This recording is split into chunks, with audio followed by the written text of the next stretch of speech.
पिछले कल हमने कथा में श्रवण किया था कि देवकी के घर पहला पुत्र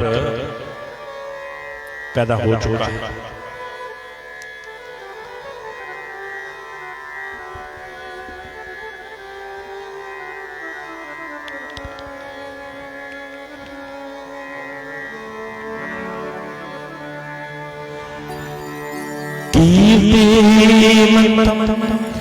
प्रथमजं कांस्यानन्दुन्दुभिः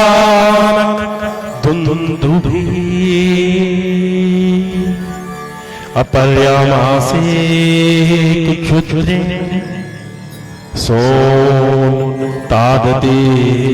विहल्ले। कीर्तिमन नाम का पहला पुत्र पैदा हुआ है। आज उसको मार दिया है, 6 पुत्रों को मार दिया है। 7वां जो है रोहिणी के गर्भ में उसको स्थानांतरित कर दिया गया है। 8वां मेरे भगवान श्री कृष्ण उस गदा शंख पद्म चक्र को लेकर आज सामने पहुंच गए हैं। घोर रात्रि है। मां कह रही है जब आए नहीं है कि अब आ जाओ।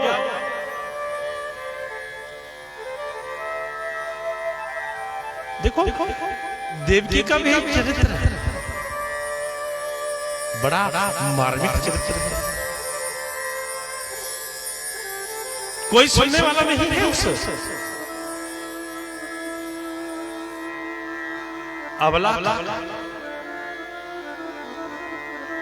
पिता को कारागार में बंद कर दिया है, चाचा को कारागार में बंद कर दिया है, पति को कारागार में बंद कर दिया है, स्वतः कारागार में जो पुत्र हो रहे हैं आंखों के सामने मार दिए जा रहे हैं। सोचो एक बालक की हत्या मां के सामने, ये सोचकर ही किसी का हृदय पर सीज जाए। लेकिन किससे कहे अपने आंसुओं को पहुंचे तो किससे पहुंचे। यहां हर किसी का दामन गीला लगता है, यहां हर किसी का दामन गीला लगता है।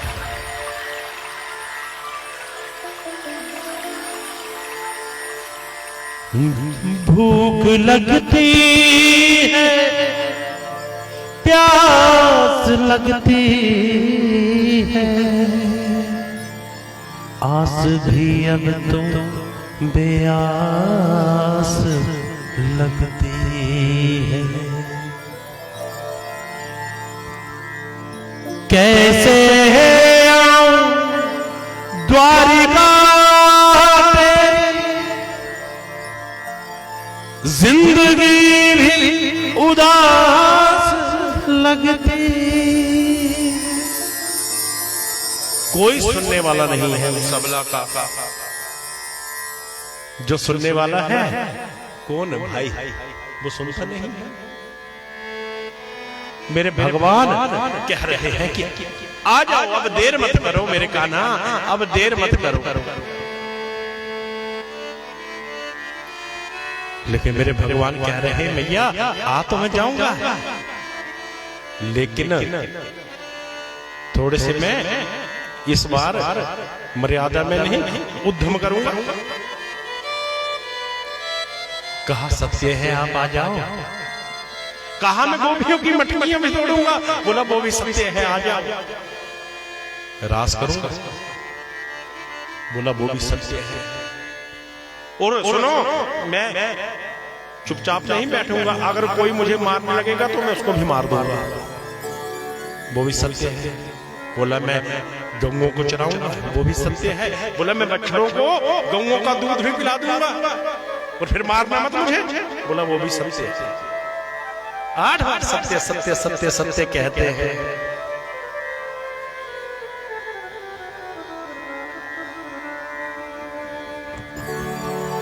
सत्य व्रतम सत्य परम त्रिसत्यम सत्यानि निहितं च सत्ये सत्यस्य सत्यभृतं सत्यनेत्रम् सत्यात्मकं त्वा शरणा प्रपन्ना। क्या बोला कि सब कुछ सत्य सत्य सत्य सत्य सत्य है। आप एक बार आ तो जाओ।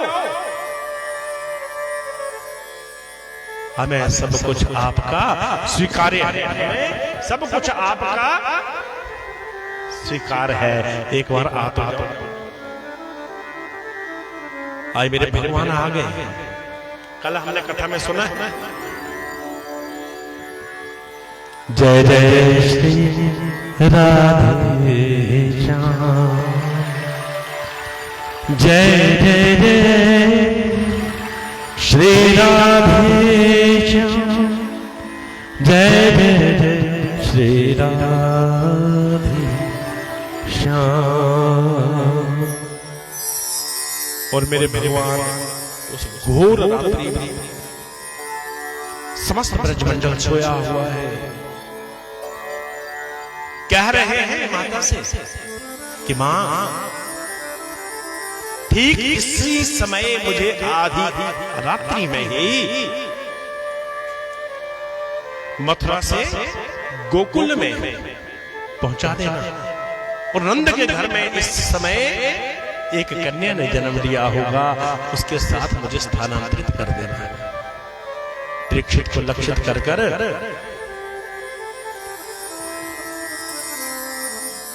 कथा को सुना रहे हैं सुखदेव भगवान।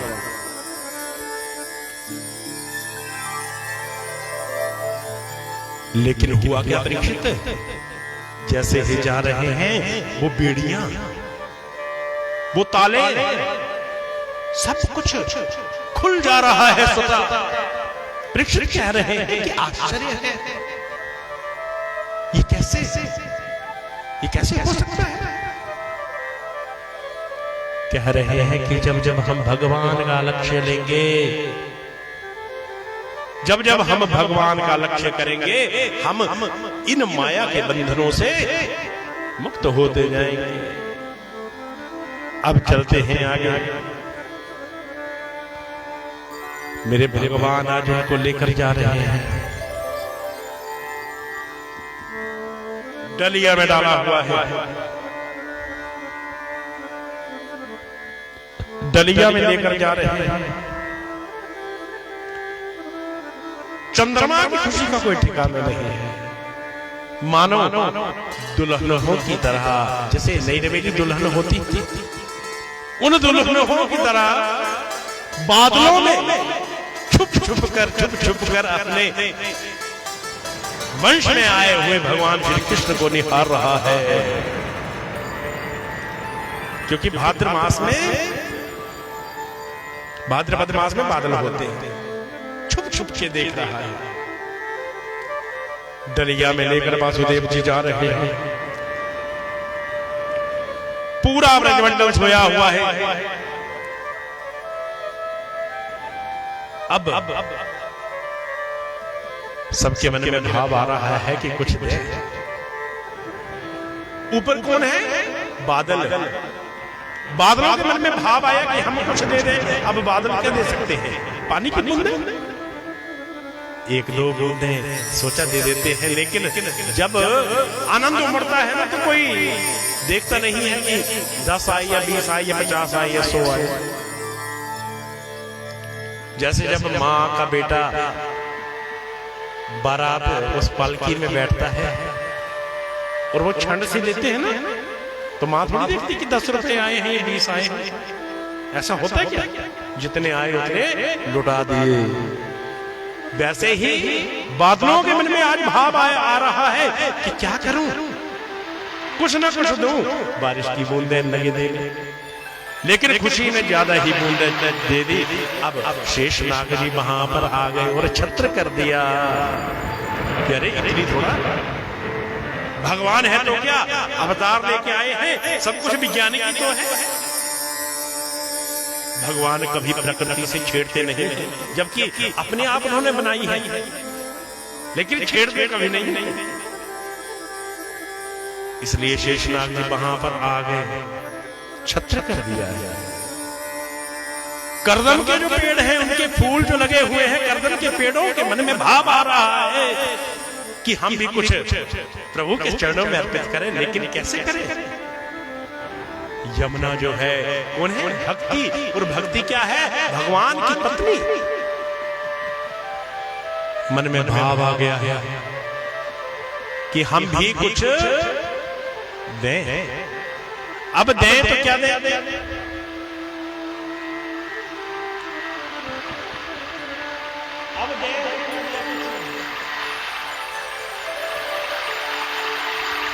यमुना पांव छूने लग पड़ी है, लेकिन पांव तो तब दब जाएंगे ना जब ससुर जी पूरे डूब जाएंगे, क्योंकि पतिदेव तो ससुर जी के सिर में है उस डलिया में। अब पांव तो तब छूए जाएंगे जब ससुर जी को पूरा डुबो देंगे।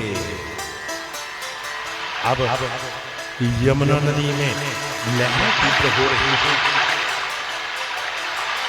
जोर जोर से उछल रही हैं। यहाँ पर बारिश की बूंदें ज्यादा पड़ गई हैं, इसलिए थोड़ी थोड़ी बाढ़ आने लग पड़ी है। और मेरे भगवान सोच रहे हैं कहीं मेरे पिताजी को डुबो ना दे, इसलिए उस डलिया से एक पांव को बाहर निकालते हैं और पांव से मानो उस यमुना को इशारा करते, चल हट हट हट, चल नीचे। ससुर को डुबो रही है, और जैसे ही पांव से नीचे की तरफ इशारा करती हैं, पांव का वंदन यमुना नदी, यमुना माता कर लेती है। और इतने में जैसे ही यमुना माता उन चरणों का वंदन कर रही है, करदम के पुष्प भी तो उसी नदी में हैं, गिर गए हैं वो, और वो भी भगवान का चरणों का वंदन कर लेती है। अब धीरे धीरे गोकुल में पहुंच गए हैं, पूरा ब्रजमंडल छाया हुआ है। किया जाए तो क्या किया जाए? वहां पर एक कन्या भी है, माता पीठ करके सोई हुई है, गहरी निद्रा में है। वासुदेव जी ने उस बालक को वहां पर रख दिया और उस बालिका को उठा कर ले आए। जय जय श्री राधे श्याम। और जैसे हिला रहे हैं, आते जा रहे हैं उस अंधेरे में, और जैसे ही महलों में पहुंचे हैं, जैसे अंदर की तरफ आ रहे हैं, वो ताले हथकड़ियां स्वतः बंद हो रही हैं। परीक्षित कह रहे हैं कि आश्चर्य है, जाते समय खुल रहे थे और आते समय बंद क्यों हो रहे हैं? कहा कि ये माया है, जिसको ला रहे हैं ये माया है, और जब जब माया आएगी तो ये बांधेगी। अच्छा अच्छा, माया अगर करनी ही है तो अपनी वस्तु से करें तो अच्छी बात है, मेहनत के पैसे से किए। आजकल लोगों को इतना मोह हो गया है, लोगों की चीजों को हड़प रहे हैं। देखो बड़ी बड़ी आजकल ये बीमारी चली हुई है, लोगों की चीजों को हड़प रहे हैं। 2 साल बेचारे वो मालिक कुछ नहीं बोलते हैं तो अपना मालिकाना हक बना देते हैं, और फिर 4 सालों के बाद लोगों को मारने पीटने लग पड़ते हैं। इसलिए माया से दूर रहो। माया जैसे ही आई है, ब्रजमंडल उठ गया है। कंस को आज पता चल गया है कि आज किसी कन्या ने जन्म लिया है। आहस्याम अंतायाम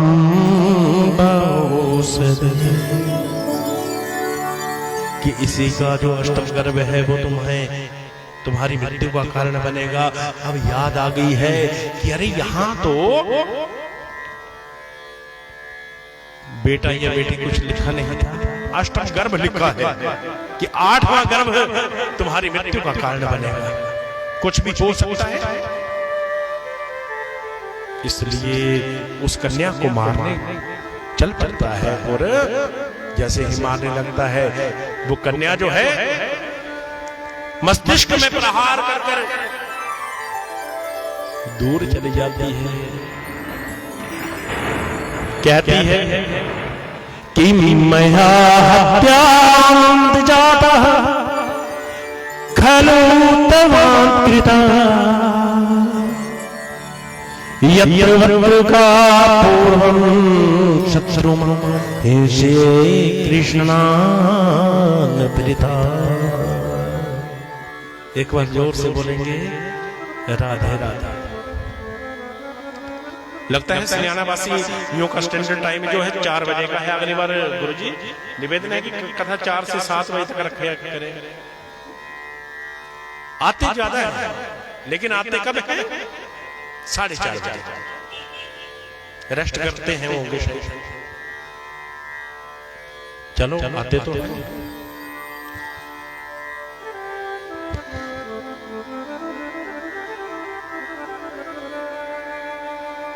अब चलते हैं। देखो समय का अभाव होता है, प्रसंग ज्यादा होते हैं।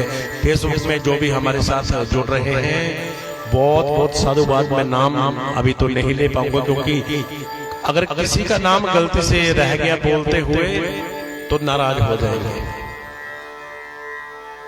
बहुत बहुत साधुवाद। आइए कथा में चलते हैं।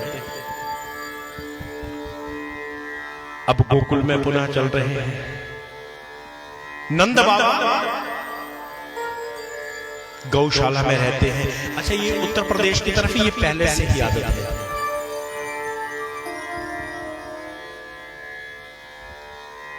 कि गौशाला में जिसको घेर कहते हैं,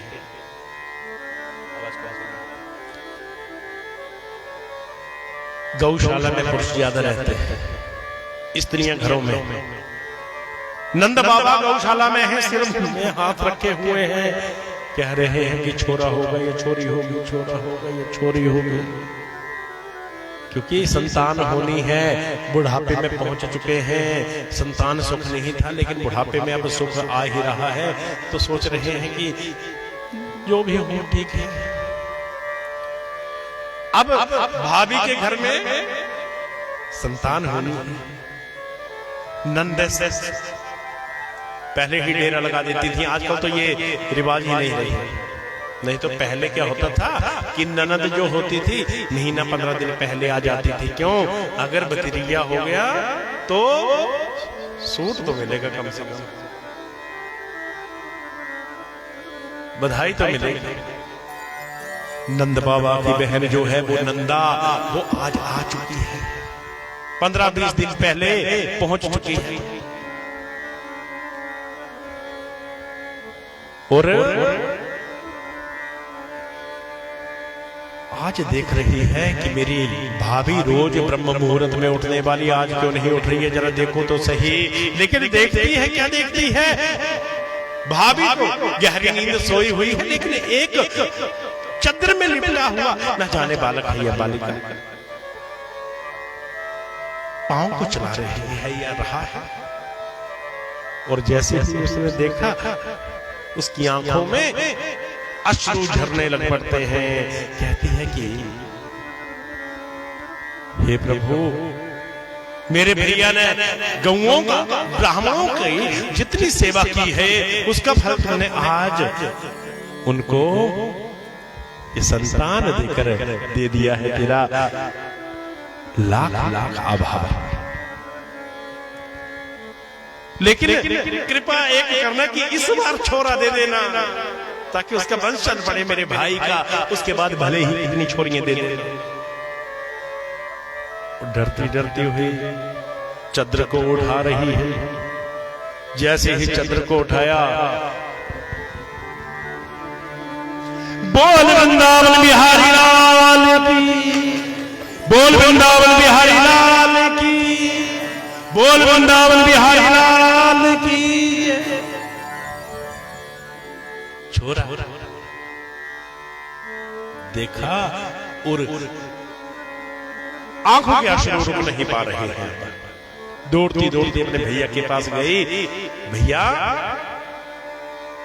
भगवान ने आपने जो गौओं ब्राह्मणों की जो सेवा की है उसका फल दे दिया है। क्या हुआ? कहा कनुआ सा काला सा नन्हा सा कनुआ सा छोरा हुआ है, छोरे का नाम लिया, खुश हो गए। अच्छा, ये भगवान जो भी आए ना ये काले के स्वरूप में आए, नीले या काले में, गोरे में नहीं। कारण क्या है?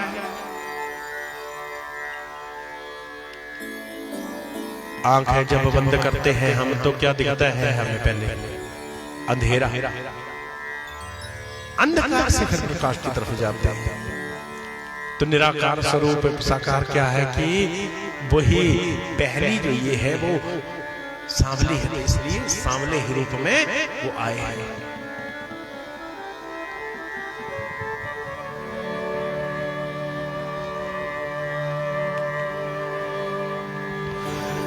नंदो स्वाज तजो तुमरे जाता राधो महान मना आहुया विप्रामणे वेद ज्ञान स्नातो यस्यु चिरं कृता।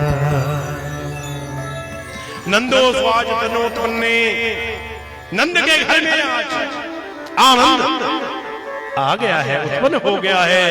अब तो वो बूढ़े थोड़ा दिख रहे हैं, अब तो महान मन के दिख रहे हैं, युवा हो गए हैं, बालों को रंगा लिया है, पगड़ी लगा दी है, खुशी का कोई ठिकाना नहीं रहा है।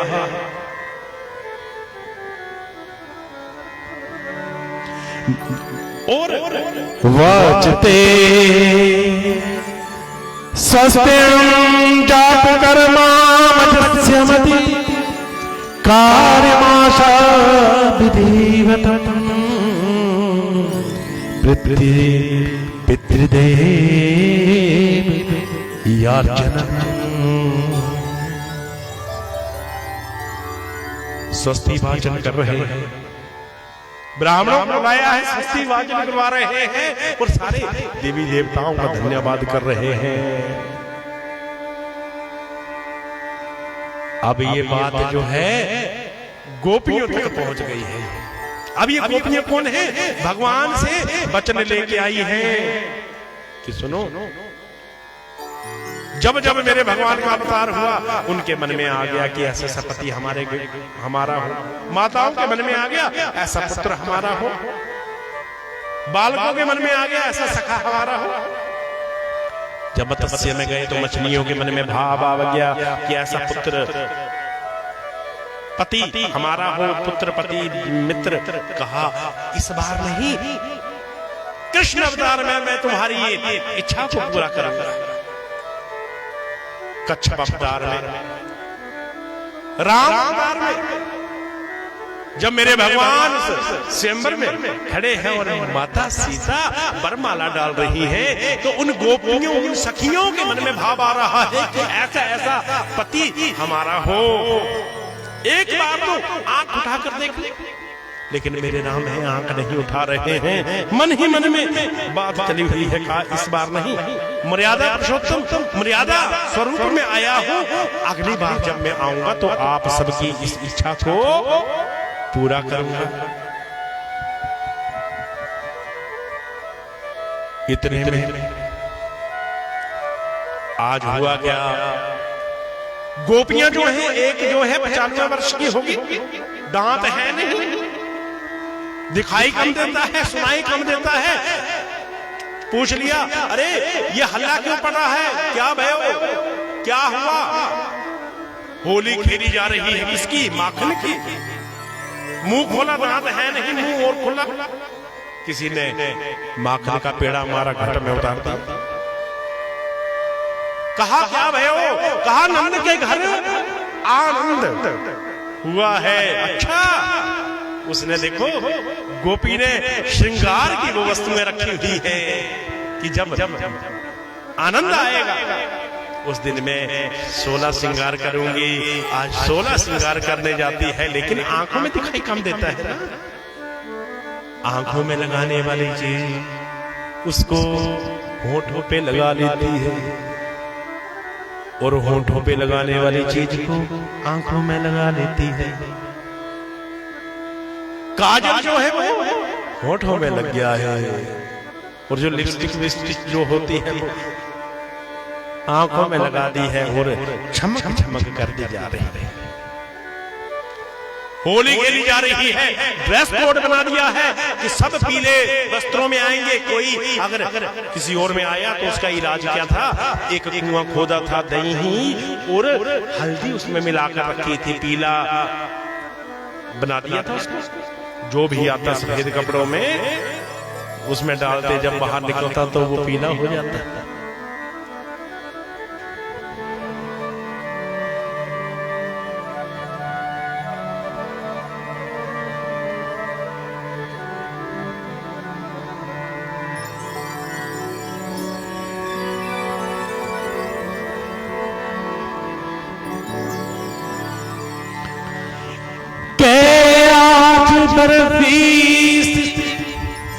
ब्रजनार बनी गुजिया से ग्वाल, गुंजा से ग्वाला, पेड़ा प्यारे बने बलदेव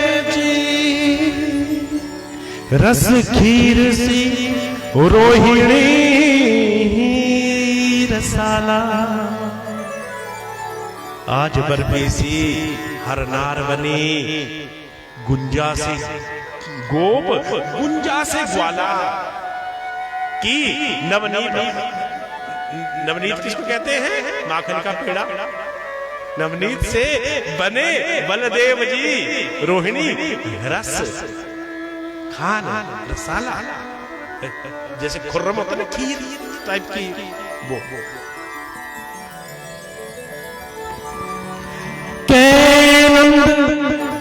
नवीप बने नमकीन की गोकुल गोप सब गरम मसाला। जायो यशोदा जलेबी सिरानी में, आज रबड़ी सी रात में लडुआ सो लाला। देखो क्या लिख दिया कि नंद नबी पे बने नमकीन के गोकुल गोप सब गर्म मसाला। जायो यशोदा सी जलेबी सी रानी ने, रबड़ी सी रात में लडुआ सो लाला। रबड़ी सी रात में लडुआ सो लाला।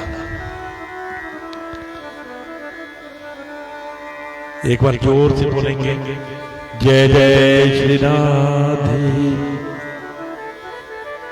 अब मांगने वालों बधाइयां चल पड़ी है, बधाइयों के ऊपर बधाइयां दी जा रही है। एक ब्राह्मण भी आ गया, बड़ा गरीब है, बड़ी लंबी लिस्ट है। माँ ने पूछा कहाँ जा रहे हो? कहा बधाई दिया हूं माँ। बोला सुन ऐसे कर, सोच समझ के लेना, पूरी उम्र जो है हमारी गरीबी में चली गई है, इस बार भूखा मत खाना, अच्छा मौका मिला है, ले लेना जो कुछ चाहिए होगा। क्योंकि नंद बाबा जब भंडार खोल दिए होंगे मुझे लगता है। चलने लगता है वो ब्राह्मण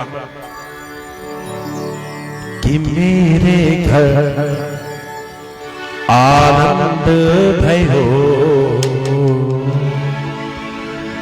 ब्रजरासन याचन आयो।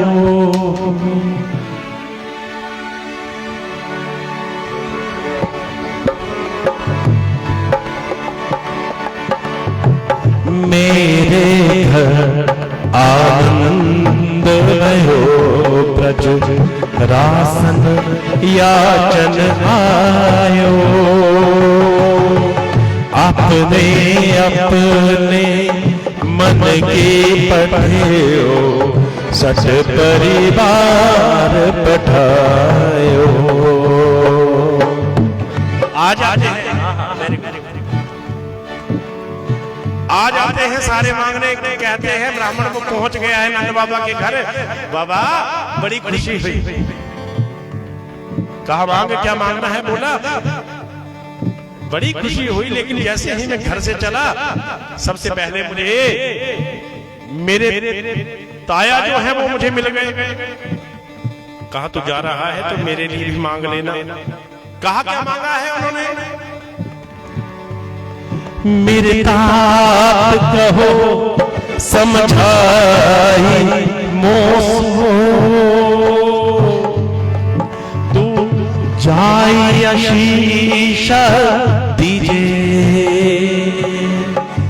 वाके कारक 200 भैंस दूध मन मन के, बाके काजे दीजो। बोला 200 भैंस, 200 भैंस।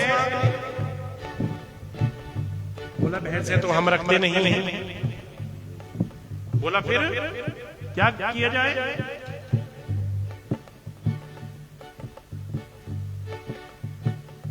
कहा ऐसे करो, गाय ले जाओ। बोला बोला बोला मंजूर है। बस बोला ना ना ता पाछे छे समझायो इनके जेठे भैया।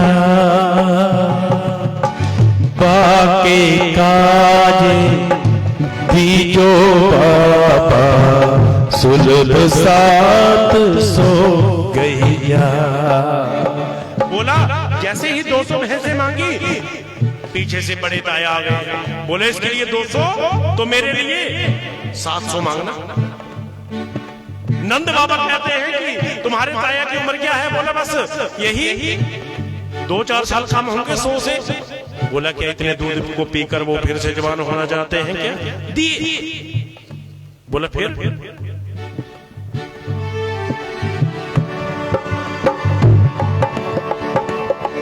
मेरो बेटो बड़ो अति दुखदाई।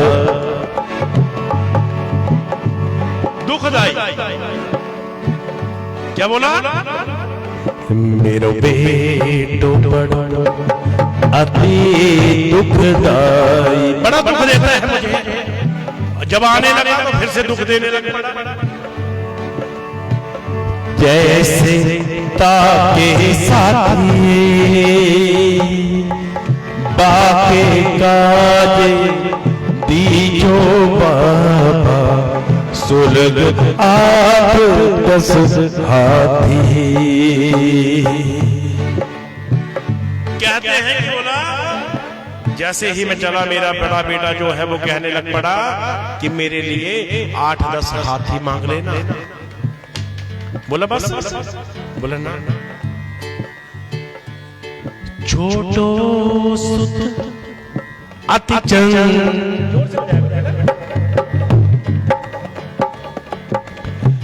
छोटो सुत अति चंचल मेरो। लाड चाप को जोड़ो बाके काजे दीजो बाबा। 10 हिरास को घोड़ो। कहा कि अगर बड़े के लिए आप हाथी मंगवा रहे हैं तो कम से कम मुझे घोड़े तो चाहिए। बोला वो भी दिए। बस बोला ना ना बेटी एक लाडली मेरी, बह तो चली आई ठाड़ी सहत कहार पाल की ले हो सांझ भरायो गाड़ी।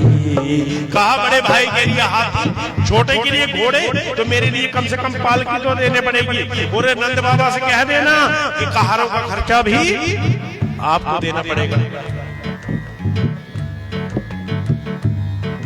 और आगे जैसे ही चलने लगा, मेरी माँ दही का कटोरा लेकर सामने खड़ी हो गई। मुझे बड़ा दही से याद आता है कि जब हमारे पेपर होते थे तो हमारी माँ भी ऐसे दही और चीनी लेके, अब पढ़ते कम थे तो दही और चीनी क्या करेगा।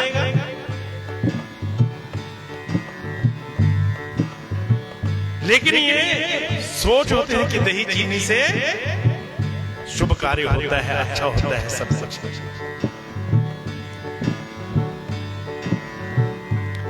मेरी माता कहो दही धर आगे, अरे सुन बेटा मेरी सीख, ऐसो दान मांग्यो नंद सो, बहुरी न मांगो भीख। कहा सुन तो जा रहा है मेरे बेटे, हमारे पूरा जीवन जो है भीख मांगने मांगने निकल गया है। और अब ऐसा दान मांग लेना कि दोबारा हमें भीख मांगने की जरूरत ही ना पड़े। बोला कोई बात नहीं, जो मांगेगा मेरे ब्राह्मण देवता तुझे दूंगा। बोले बस एक अंतिम रह गया। मैडम जी आ गई, श्रीमती जी रह गई ना, वो सब कुछ सुन रही थी। जैसे चलने लगे, बोला अरे रुको, कहाँ जा रहे हो। बोले नंद बाबा के घर। बोला हाँ मुझे पता है, बड़ी देर से सुन रही थी। और डांट दी, पत्नी को अधिकार है।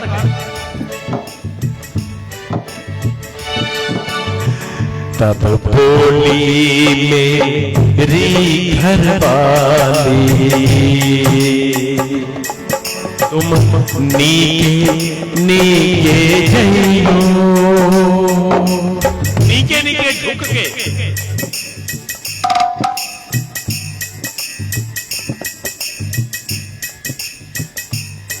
और थोड़ा दीजो बहुत कर मानो, प्रीति राखी घर आइयो। बोला जो मिले उसको बोला धैर्य रखना, थोड़ा मिलेगा तो धैर्य रख लेना,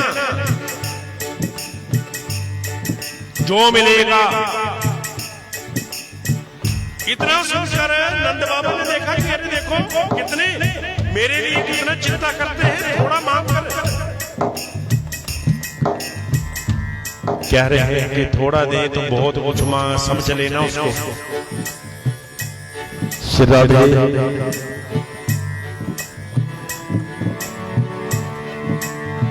सुन बातें नंद बाबा ने, अल्प मनोरथ कीना, जो कुछ सुने किसी का हो से, दूना देना। दो गुना कर दिया। अब दो गुना क्यों कर दिया? क्योंकि जन गोविंद बल वीर गोसाई, कहीं सुनी जय गावे, धर्म अर्थ और मोक्ष पदार्थ, कृमन सहित फल पावे।